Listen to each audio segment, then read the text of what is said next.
Hello दोस्तों, आप देख रहे हैं ए टू जेड चैनल और आज मैं आपके लिए लेकर आया हूँ पुरुषोत्तम मास की संपूर्ण जानकारी। पुरुषोत्तम मास को अधिक मास और मल मास के नाम से भी जाना जाता है। तो दोस्तों, बने रहिए वीडियो के साथ और आइए हम देखते हैं इस वर्ष पुरुषोत्तम मास 2 आश्विन मास वाला अधिक मास का योग 19 साल बाद आ रहा है। इसके पूर्व वर्ष 2001 में अश्विन में अधिक मास का योग बना था। इस वर्ष 2020 में अश्विन मास अधिक मास होगा, इसलिए 2 अश्विन महीने रहेंगे। अधिक मास 18 सितंबर से शुरू होकर 16 अक्टूबर तक चलेगा। इसके कारण व्रत पर्वों में 15 दिन का अंतर आ रहा है, यानी जनवरी से अगस्त तक आने वाले त्यौहार करीब 10 दिन पहले और सितंबर से दिसंबर तक आने वाले त्यौहार 10 दिन से 15 दिन की देरी से आएंगे। तो चलिए दोस्तों, अब जानते हैं पुरुषोत्तम मास के बारे में। हिंदू कैलेंडर में हर 3 साल में एक बार एक अतिरिक्त माह का प्राकट्य होता है, जिसे अधिक मास, मल मास या पुरुषोत्तम मास के नाम से जाना जाता है। हिंदू धर्म में इस माह का विशेष महत्व है।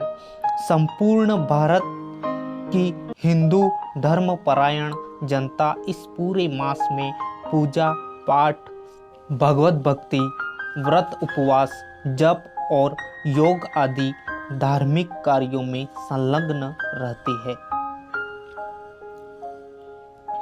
ऐसा माना जाता है कि अधिक मास में किए गए धार्मिक कार्यों का किसी भी अन्य माह में किए गए पूजा पाठ से 10 गुना अधिक फल मिलता है। यही वजह है कि श्रद्धालु जन अपनी पूरी श्रद्धा और शक्ति के साथ इस मास में भगवान को प्रसन्न कर अपना इहलोक तथा परलोक सुधारने में जुट जाते हैं। अब सोचने वाली बात यह है कि यदि यह माह इतना ही प्रभावशाली और पवित्र है, तो यह हर 3 साल में क्यों आता है? आखिर क्यों और किस कारण से इसे इतना पवित्र माना जाता है? इस एक माह को 3 विशिष्ट नामों से क्यों पुकारा जाता है? इसी तरह से तमाम प्रश्न स्वाभाविक रूप से हर जिज्ञासु के मन में आते हैं। तो आज ऐसे ही कई प्रश्नों के उत्तर और अधिक मास को गहराई से जानते हैं। हर 3 साल में क्यों आता है अधिक मास? वशिष्ठ सिद्धांत के अनुसार भारतीय हिंदू कैलेंडर सूर्य मास और चंद्र मास की गणना के अनुसार चलता है। अधिक मास चंद्र वर्ष का एक अतिरिक्त भाग है, जो हर 32 माह 16 दिन और 8 घड़ी के अंतर से आता है। इसका प्राकट्य सूर्य वर्ष और चंद्र वर्ष के बीच अंतर का संतुलन बनाने के लिए होता है। भारतीय गणना पद्धति के अनुसार प्रत्येक सूर्य वर्ष 365 दिन और करीब 6 घंटे का होता है। वहीं चंद्र वर्ष 354 दिनों का माना जाता है। दोनों वर्षों के बीच लगभग 11 दिनों का अंतर होता है, जो हर 3 वर्ष में लगभग 1 मास के बराबर हो जाता है। इसी अंतर को पाटने के लिए हर 3 साल में एक चंद्र मास अस्तित्व में आता है, जिसे अतिरिक्त होने के कारण अधिक मास का नाम दिया गया है। इसको मल मास क्यों कहा जाता है? हिंदू धर्म में अधिक मास के दौरान सभी पवित्र कर्म वर्जित माने गए हैं। माना जाता है कि अतिरिक्त होने के कारण यह मास मलिन होता है, इसलिए इस मास के दौरान हिंदू धर्म के विशिष्ट व्यक्तिगत संस्कार जैसे नामकरण, यज्ञोपवीत, विवाह और सामान्य धार्मिक संस्कार जैसे गृह प्रवेश, नई बहुमूल्य वस्तुओं की खरीदी आदि आमतौर पर नहीं किए जाते हैं। मलिन मानने के कारण ही इस मास का नाम मल मास पड़ गया है। इस महीने को पुरुषोत्तम मास नाम क्यों दिया गया, तो आइए जानते हैं। अधिक मास के अधिपति स्वामी भगवान विष्णु माने जाते हैं।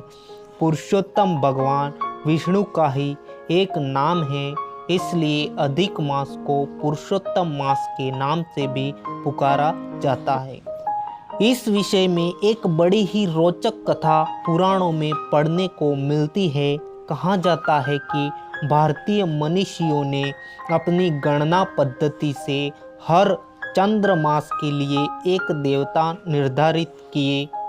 क्योंकि अधिक मास सूर्य और चंद्र मास के बीच संतुलन बनाने के लिए प्रकट हुआ है, तो इस अतिरिक्त मास का अधिपति बनने के लिए कोई देवता तैयार न हुआ। ऐसे में ऋषि मुनियों ने भगवान विष्णु से आग्रह किया कि वे ही इस मास का भार अपने ऊपर लें। भगवान विष्णु ने इस आग्रह को स्वीकार कर लिया और इस तरह यह मल मास के साथ पुरुषोत्तम मास भी बन गया। अधिक मास का पौराणिक आधार। अधिक मास के लिए पुराणों में बड़ी ही सुंदर कथा सुनने को मिलती है। यह कथा दैत्यराज हिरण्यकश्यप के वध से जुड़ी है। पुराणों के अनुसार दैत्यराज हिरण्यकश्यप ने एक बार ब्रह्मा जी को अपने कठोर तप से प्रसन्न कर लिया और उनसे अमरता का वरदान मांगा। क्योंकि अमरता का वरदान देना निषिद्ध है, इसलिए ब्रह्मा जी ने उसे कोई भी अन्य वर मांगने को कहा। तब हिरण्यकश्यप ने वर मांगा कि उसे संसार का कोई नर, नारी, पशु, देवता या असुर मार ना सके। वह वर्ष के 12 महीनों में मृत्यु को प्राप्त ना हो। जब वह मरे तो ना दिन का समय हो ना रात का, वह ना किसी अस्त्र से मरे ना किसी शस्त्र से, उसे ना घर में मारा जा सके ना ही घर से बाहर मारा जा सके। इस वरदान के मिलते ही हिरण्यकश्यप स्वयं को अमर मानने लगा और उसने खुद को भगवान घोषित कर दिया। समय आने पर भगवान विष्णु ने अधिक मास में नरसिंह अवतार यानी आधा पुरुष और आधे शेर के रूप में प्रकट होकर शाम के समय देहरी के नीचे अपने नाखूनों से हिरण्यकश्यप का सीना चीरकर उसे मृत्यु के द्वार भेज दिया। पुरुषोत्तम मास का महत्व। हिंदू धर्म के अनुसार प्रत्येक जीव पंच महाभूतों से मिलकर बना है। इन पंच महाभूतों में जल, अग्नि, आकाश, वायु और पृथ्वी सम्मिलित हैं। अपनी प्रकृति के अनुरूप ही ये पांचों तत्व प्रत्येक जीव की प्रकृति न्यूनाधिक रूप से निश्चित करते हैं। अधिक मास में समस्त धार्मिक कृत्यों, चिंतन, मनन, ध्यान, योग आदि के माध्यम से साधक अपने शरीर में समाहित इन पांचों तत्वों में संतुलन स्थापित करने का प्रयास करता है। इस पूरे मास में अपने धार्मिक और आध्यात्मिक प्रयासों से प्रत्येक व्यक्ति अपनी भौतिक और आध्यात्मिक उन्नति और निर्मलता के लिए उद्यत होता है। इस तरह अधिक मास के दौरान किए गए प्रयासों से व्यक्ति हर 3 साल में स्वयं को बाहर से स्वच्छ कर परम निर्मलता को प्राप्त कर नई ऊर्जा से भर जाता है। ऐसा माना जाता है कि इस दौरान किए गए प्रयासों से समस्त कुंडली दोषों का भी निवारण हो जाता है। अधिक मास में क्या करना चाहिए? आमतौर पर अधिक मास में हिंदू श्रद्धालु व्रत, उपवास, पूजा पाठ, ध्यान, भजन, कीर्तन, मनन को अपनी जीवनचर्या बनाते हैं। पौराणिक सिद्धांतों के अनुसार इस मास के दौरान यज्ञ हवन के अलावा श्रीमद् देवी भागवत, श्री भगवत पुराण, श्री विष्णु पुराण, भविष्योत्तर पुराण आदि का श्रवण, पठन, मनन विशेष रूप से फलदायी होता है। अधिक मास के अधिष्ठाता भगवान विष्णु हैं, इसलिए इस पूरे समय में विष्णु मंत्रों का जाप विशेष लाभकारी होता है।